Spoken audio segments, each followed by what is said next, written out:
Bonjour à tous et à toutes et bienvenue sur la chaîne Reflet de Lune, j'espère que vous allez bien, merci pour votre présence aujourd'hui. On se retrouve pour la guidance générale du mois de septembre 2023 pour le signe de la Balance, Soleil, Ascendant, Lune ou Vénus en Balance. Je lance le générique, je fais le tirage et je vous retrouve juste après.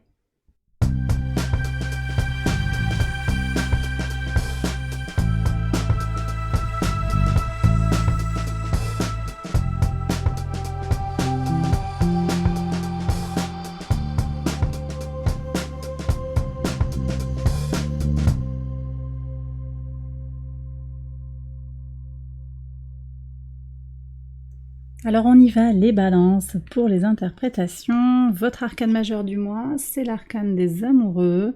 Avec les amoureux, on vous parle d'un déplacement, mais également d'un choix positif qui demande un certain courage. Une rencontre est possible, ou la formation d'un couple aussi est à envisager sur ce mois de septembre. Très beau message pour débuter.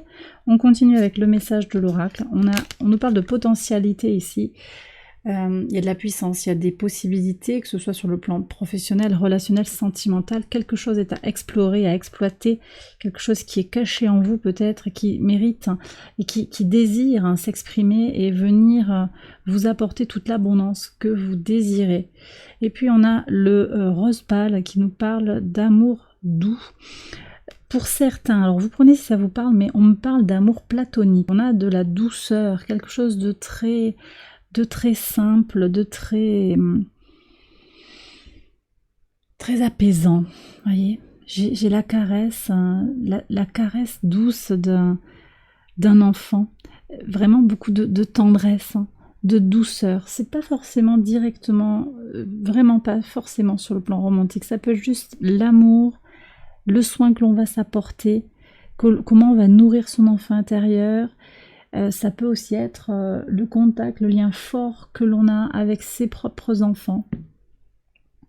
Quelque chose qui vous nourrit de l'intérieur, qui va changer d'après moi, qui évolue. 6 d'épée sur la maison 5 qui est connectée à votre enfant intérieur, mais également à vos enfants. Il y a un mouvement, il y a un déplacement, on va penser les choses différemment.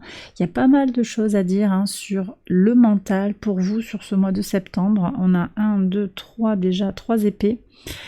En particulier avec ce 8 d'épée en maison 12 qui m'interpelle, donc sortir des croyances limitantes, ça va être un petit peu la leçon à intégrer. Je reviens sur le début du tirage, vous partez quand même avec une belle énergie, votre vitalité, votre énergie, votre état d'esprit sur ce mois de septembre, pour vous les balances, c'est le monde.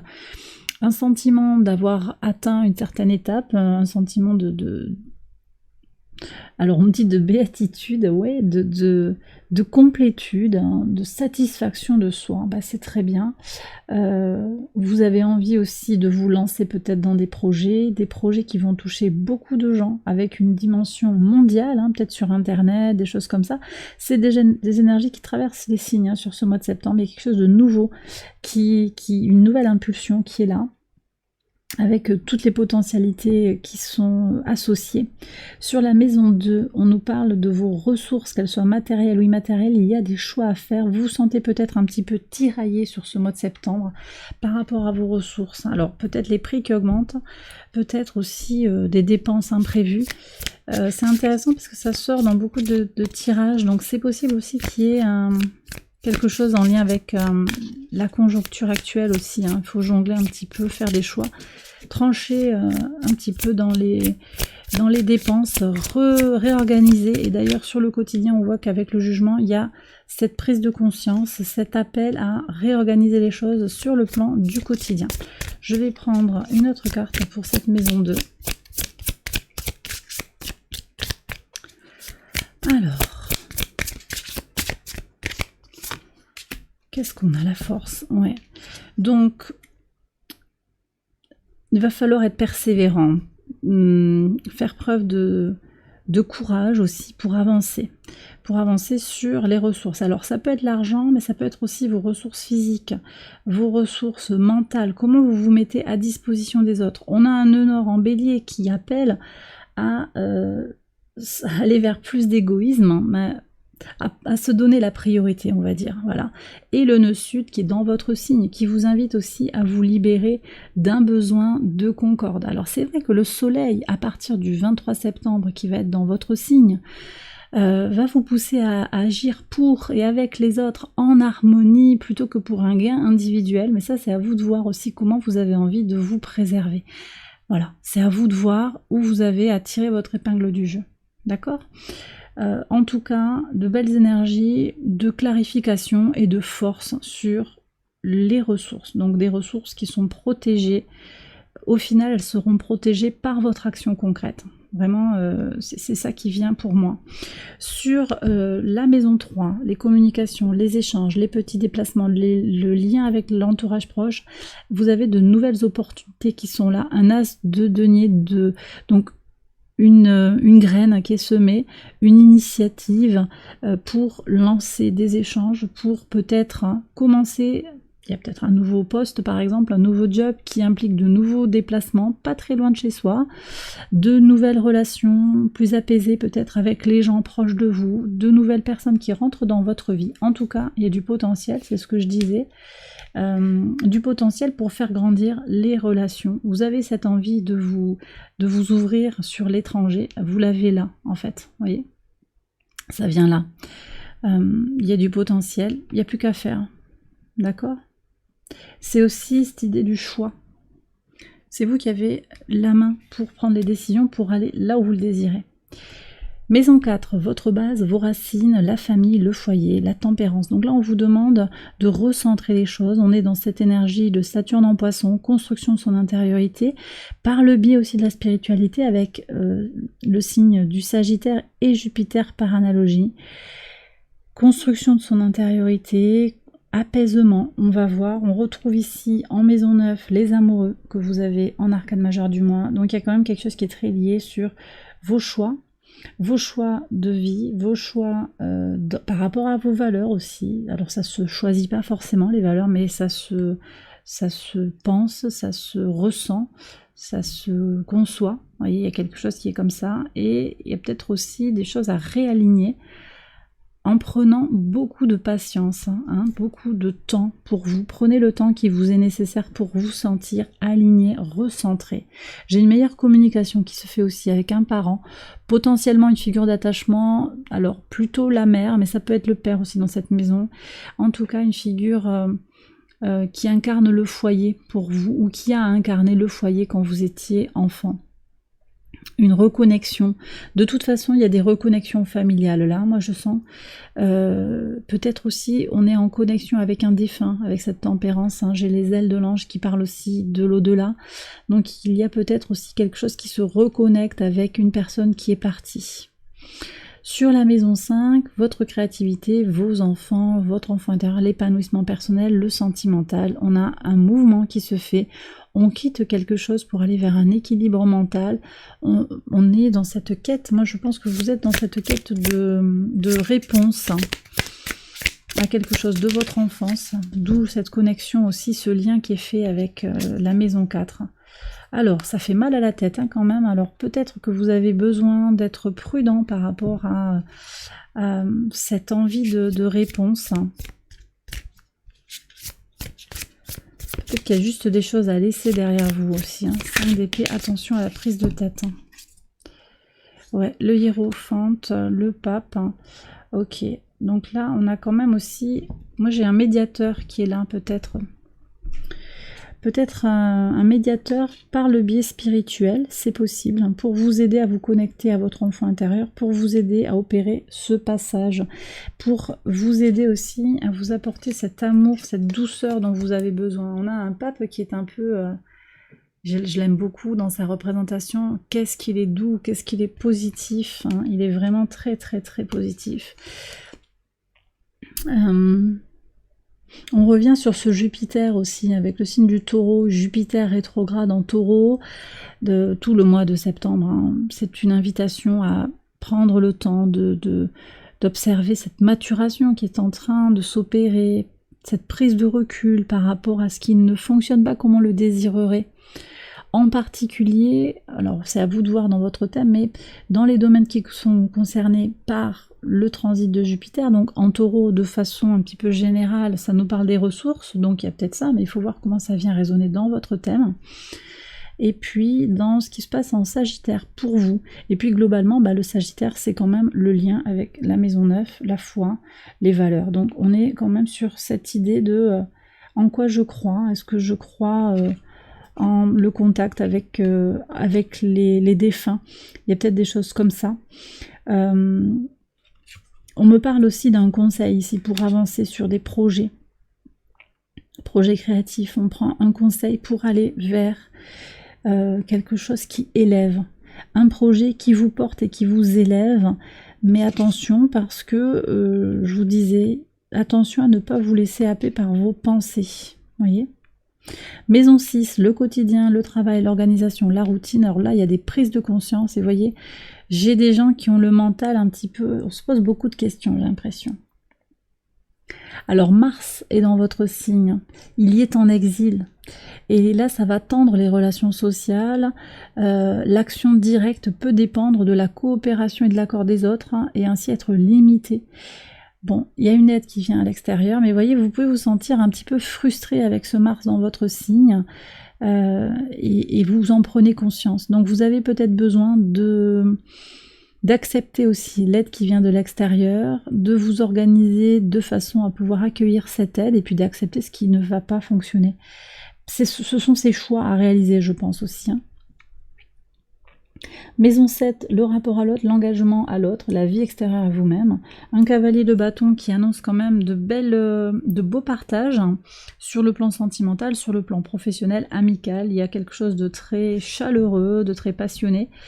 Donc c'est quand même pas mal. Moi je pense que sur votre façon d'aller vers l'autre, de vous engager, il y a quelque chose de très positif et justement qui n'est pas du tout dans le mental. Donc il y a peut-être une certaine insécurité dans la base, dans les projets personnels, dans les choses simples de la vie.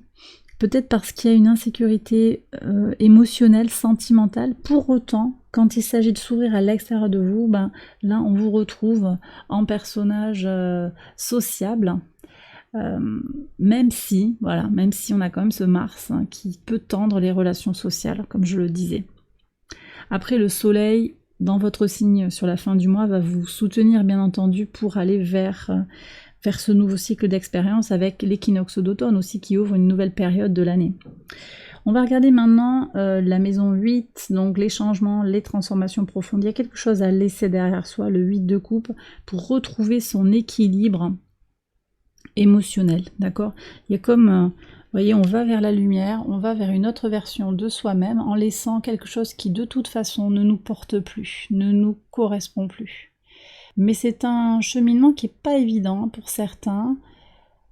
Soyez tenace, soyez efficace. Oui, on me dit de vous dire d'être efficace. Donc il y a peut-être quelque chose à faire concrètement, vous voyez, pour sortir du mental et avancer et se libérer de ce qui ne vous sert plus.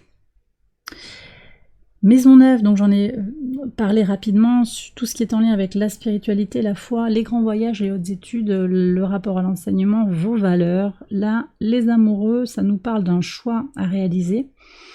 Il est possible aussi que une relation sentimentale vous impacte aussi dans vos valeurs. Il y a quelque chose, on verra avec le tirage sentimental, mais il y a quelque chose qui peut venir vous impacter parce que ça vous remet en question quelque part. C'est la vie à deux il y a quelque chose qui est chamboulé peut-être ou qui bouge fort. Vous voyez, ce mouvement, là, cette spirale, on se sent emporté.